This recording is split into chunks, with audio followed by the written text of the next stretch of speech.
Ezekiel 17.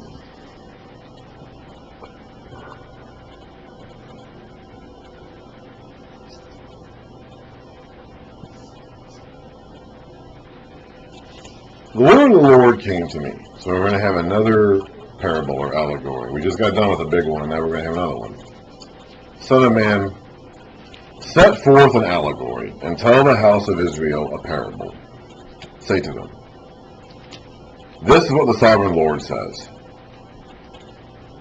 A great eagle with powerful wings, long feathers, and full plumage of various colors came to Lebanon. Taking hold of the top of a cedar, remember the cedars of Lebanon were highly prized. Even to this day, the country of Lebanon has a cedar tree in its flag. I don't know if the cedar trees of Lebanon still exist today. I think those forests were all mined and used and they're gone. But the modern state of Lebanon, even to this day, has a tree in its flag. So the cedars of Lebanon were a big deal. Lebanon actually wasn't in Israel, it was north of Israel. But they used a lot of Lebanese cedar in their buildings. They used it in the temple, for example. And it was a big deal. So this eagle is coming and into the cedars of Lebanon. Taking hold of the top of a cedar, he broke off its topmost shoot and carried it away to a land of merchants, where he planted it in a city of traders. This is Nebuchadnezzar. The eagle is Nebuchadnezzar, and the branch he's taking is the king of Judah, and he's taking it to his place, city of merchants. That's Babylon, where rivers are. It's his land, the city of traders. That's Babylon. So he's taking the king away and planting it in the city, his city of Babylon. He took some of the seed of your land and put it in fertile soil. He planted it like a willow by abundant water. Not an oak, not a high and mighty tree, but a willow tree. He wanted a tree. He didn't want one that was too strong, though. A willow tree is just fine. Not a mighty, powerful oak or a Lebanese type cedar. He didn't want one of those kinds of trees. He wanted a tree, but he wanted a tree that would droop and droop down to him, like the willow tree does. He planted it like a willow by abundant water, and it sprouted and became a low, spreading vine. Its branches turned toward him, but its roots remained under it. So it became a vine, and produced branches, and put out lofty boughs. This is Zedekiah, the king that was left behind in Jerusalem after Babylon and Nebuchadnezzar came and took the king Jehoiachin away. He took the other son, the remaining son of Josiah, Mattaniah was his name, and made him king and gave him the name Zedekiah. And he wanted him to be there and stabilize Judah and be a loyal vassal to him, that Nebuchadnezzar of Babylon. So he wanted him to be a tree. He wanted him to be a well-watered tree. But he didn't want him to be too strong of a tree. A willow tree is just fine. A tree that will be there and stabilize the soil, stabilize the environment, well-watered and in a good position to thrive, or to exist, but not to thrive, not to be independent, not to be strong in his own right, but to be a loyal, faithful, useful vassal to Nebuchadnezzar. But there is another great eagle with powerful wings and full plumage. The vine now sent out its roots toward him from the plot where it was planted, and stretched out its branches to him for water. Not to the one that planted it, but to the next other guy. It had been planted in good soil by abundant water, so that it would produce branches, bear fruit, and become a splendid vine. That's Egypt. Egypt comes along and offers Zedekiah a deal to ally himself with them, Egypt, so they can both fight Babylon together. And Zedekiah takes that deal. I read about that in Jeremiah and in the history books. In fact, when we were reading Jeremiah, we even at one point took a brief glimpse into Ezekiel 17 to get some insight into the character of Zedekiah, who was the last king of Jerusalem and the guy who was there in the city fell, to get an idea of the sort of person he was and the sorts of decisions he made that led to that happening. Say to them, this is what the sovereign Lord says. Will it thrive? Will it not be uprooted and stripped of its fruits, that it withers? All its new growth will wither. It will not take a strong arm or many people to pull it up by its roots. Even if it is transplanted, will it thrive? Will it not wither completely when the east wind strikes it? Wither away in the plot where it grew? Lord, so he's not going to succeed at this. This tree that was planted to be a willow tree by the water is not going to succeed by trying to turn its roots around to somebody else. Then the word of the Lord came to me. Say to this rebellious house, do you not know what these things mean? Say to them, the king of Babylon went to Jerusalem and carried off her king and her nobles, bringing them back with him to Babylon. Then he took a member of the royal family and made a treaty with him, putting him under oath. We read about this in Jeremiah and the history of books. We also read this section when we were reading through Jeremiah to get a flavor of Zedekiah's character.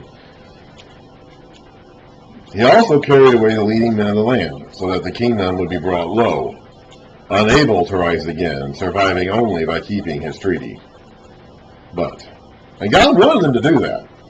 God told Jeremiah to tell the people to submit to Babylon, to agree to this deal, to surrender to them, so they wouldn't have to get invaded and destroyed. They would live in subjugation and servitude.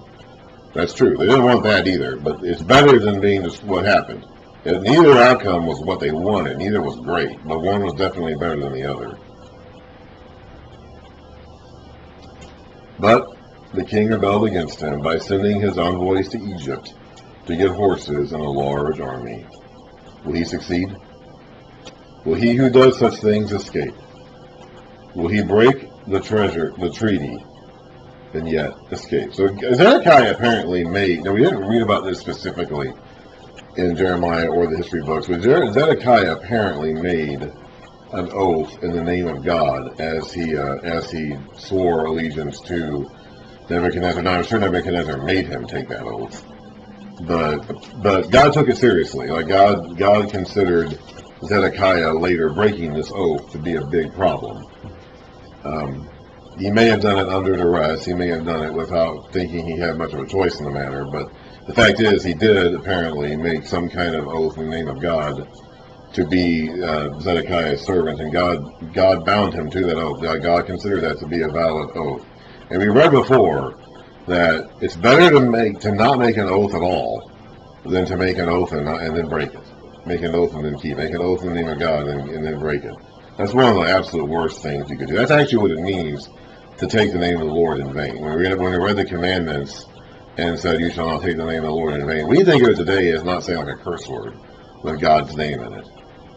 And maybe there was some element of that too in the original concept, but what it really means in their culture was don't make an oath in the name of the Lord and then not follow through on that oath. That's like the primary application of that commandment. Because then you're taking the name of the Lord in vain and making God look to be weak and unable to follow through on whatever you say you're going to do in his name. And that is one of the absolute worst things you could possibly do. Another thing that you shouldn't have done is go back to Egypt in the first place. In Deuteronomy 17, it says specifically this about the king.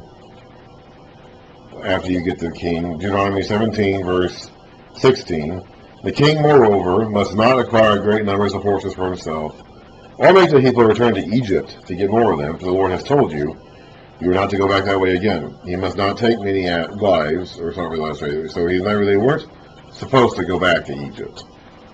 They were not supposed to go back to the land of which stood for their subjugation and bondage. They were not supposed to do that. And yet he did. And not only is he doing that, he's doing that by doing that, he's breaking an oath that he made in the name of God. Bad thing to do. Bad thing to do. As surely as I live, declares the sovereign Lord, he shall die in Babylon, in the land of the king who put him on the throne, whose oath he despised and whose treaty he broke. Pharaoh with his mighty army and great horde will be of no help to him in war, when ramps are built and siege works erected to destroy many lives. He despised the oath by breaking the covenant. Because he had given his hand in pledge and yet did all these things, he shall not escape. Therefore, this is what the sovereign Lord says. As surely as I live, I will bring down on his head my oath that he despised, and my covenant that he broke. I will spread my net for him, and he will be caught in my snare. I will bring him to Babylon and execute judgment upon him there, because he was unfaithful to me.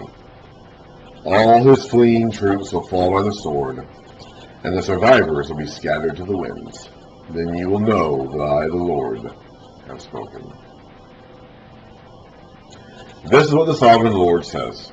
So we're not quite done with this statement. I myself will take a shoot from the very top of the cedar and plant it. I'll break off a tender spring from its topmost shoots and plant it on a high and lofty mountain. On the mountain heights of Israel I will plant it. It will produce branches and bear fruit and become a splendid cedar. Birds of every kind will nest in it. They will find shelter in the shade of its branches. All the trees of the field will know that I, the Lord, bring down the tall tree and make the low tree grow tall. I dry up the green tree and make the dry tree flourish. I, the Lord, have spoken, and I will do it. We use a lot of tree imagery in the Bible, and there's another example of it. God is going to plant his own tree someday. That's not going to be Nebuchadnezzar's tree. It's not going to be Pharaoh's tree. It's not going to be anybody else's tree. God himself will plant his own tree someday, and it will provide shade and sustenance and nourishment for all the birds of the air and beasts of the field.